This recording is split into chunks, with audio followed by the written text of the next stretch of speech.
ඉඩමේ හැඩේ අනුව ඔබට සුබ අසුබ හඳුනා ගැනීමේ වීඩියෝවේ දෙවන කොටසයි මේ. ඔබට මීට පෙර මා හැඳින්වුවා භූමි කීපයක් පිළිබඳ. අපි බලමු මේ චක්‍ර භූමිය රත රෝදයක් වගේ තමයි මේ රත රෝදයක හැඩේ පවතිනවා. ඔබට ඉහතින් දිස්සෙනවා රූප සටහන.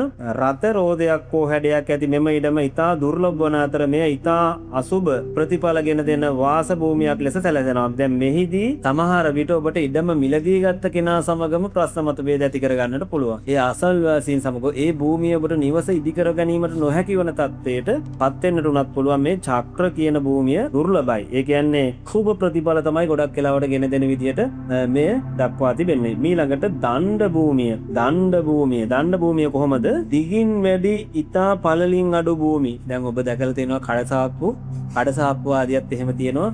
ඕම පළලින් අඩුයි දිගින් ඉතාම වැඩි. ඔබ දැක ඇති දිගින් ඉතා වැඩි පළලින් අඩු මෙම භූමිය සාමාන්‍ය ඵල දෙනවා.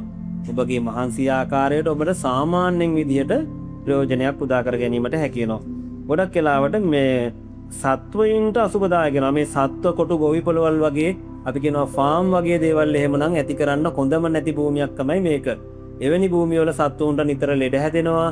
ඒ වගේ භූමියක ඔබ සතෙක් ගෙදර ඇති කරත් බල්ලෙක් පූසෙක් වුණත් ඉක්මනින් මරණයත් වෙන්නට පුළුවන්. ඒ නිසා ඒ පිළිබඳ සැලකිලිමත් වෙන්නට ඕනි.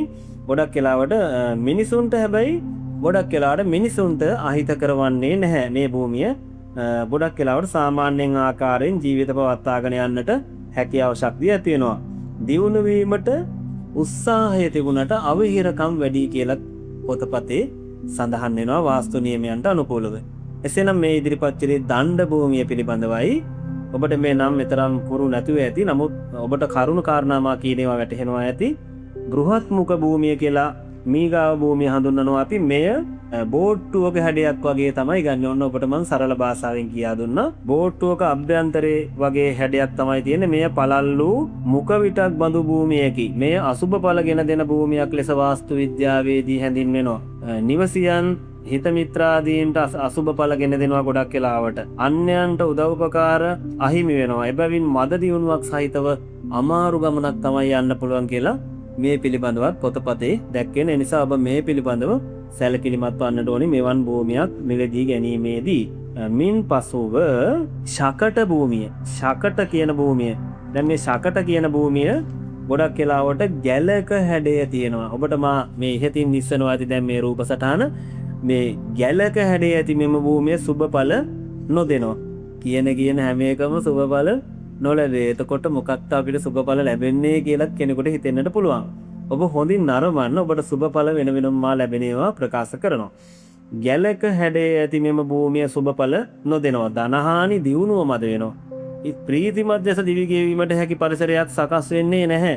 ඉතියට මොනවාම හරි කොහෙන් හරි පොඩි ප්‍රශ්න මතුවෙන්නට පුළුවන් කියලා තමයි දැක්කන්නේ. බොහෝ විට මෙවැනි භූමිවල නිවසියෝ නොරැදෙති. අපි දැකලා තියෙනවා ඒගොල්ලෝ ඉඩම් තියෙනවා ගෙවල් වහලා මාසයකට වතාවක් විතර තමයි ඒක දෙට එන්නේ.